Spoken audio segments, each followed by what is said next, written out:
Hello everyone. Today I'm going to talk about this ship. This is the Golden Hind. It's originally known as the Pelican. It is Sir Francis Drake's ship.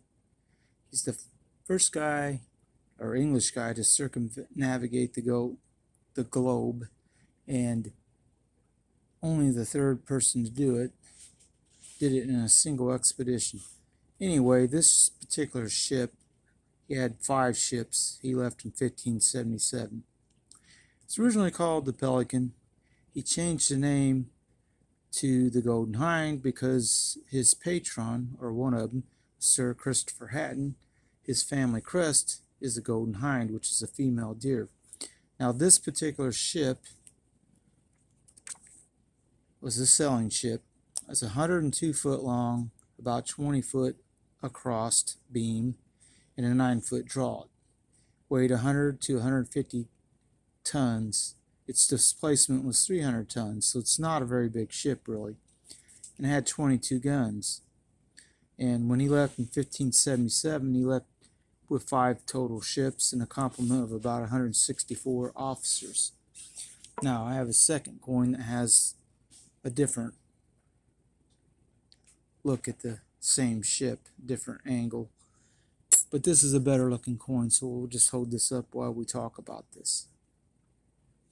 Anyway, during his trip, he went and done some piracy on the Spanish, because they were not in very good relations with England. But he went up, South America's west coast and got clear up to, I guess, California. But anyway, around where Ecuador is, on March 1st, 1579, he challenged and captured the Spanish galleon Nuestra Senora de la Concepcion. And while, they captured it, he pulled 360,000 pesos, or over 360,000 pesos, which is about 480 million pounds in 2017 pounds, which amounted to 26 tons of silver and half a ton of gold, porcelain, jewelry, coins, and jewels. And it took him 6 days to offload the gold and silver to the Hind.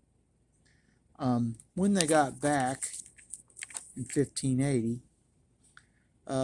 Queen Elizabeth asked the French ambassador to bestow a knighthood onto Drake. And her share of the treasure amounted to about 160,000 pounds, which is enough to pay off all her government's entire debt and have 40,000 pounds left over to invest in a new trading company, which was the Levant. Anyway, there are at least 3 replicas of this on display. One is in Essex, one's in Devon, and the other is in London. Now, about this, when your ship is 120 foot long and has 22 guns, it's not a particularly large ship. The Portuguese man of war, this is not the scale, by the way.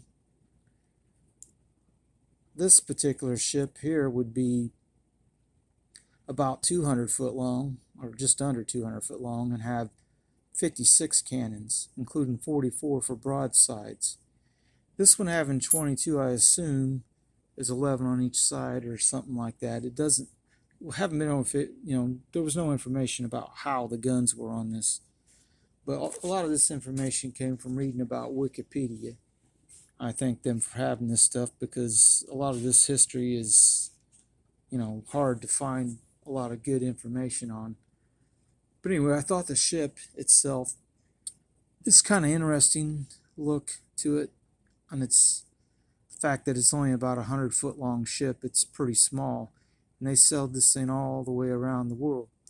Now, when they got back after leaving with 164 complement, they only had about, let's see, where is it? I wrote this down somewhere. I thought I did.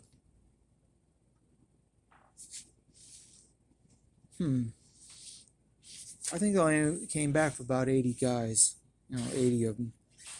So it's kind of interesting history, and the fact that he, went and done some piracy while he was on this trip, but, it took a lot of guts to go out and sail around the world in a ship this small. I mean, 102-foot long ship. People have yachts today way bigger. Of course, you have all the modern stuff that they didn't have back then. Stuff like, well, this has Queen Elizabeth II on it. The Queen Elizabeth I was talking about is the first. She's been queen a long time, but not that long.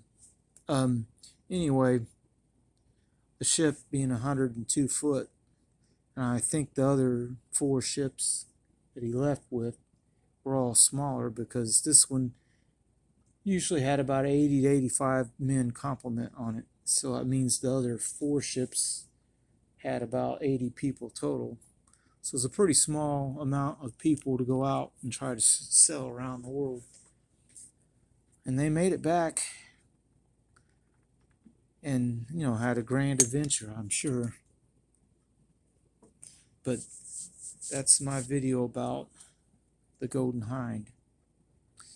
And this coin is a halfpenny, and they made these for many years with this ship design on it, with King George on the one side and then Queen Elizabeth II.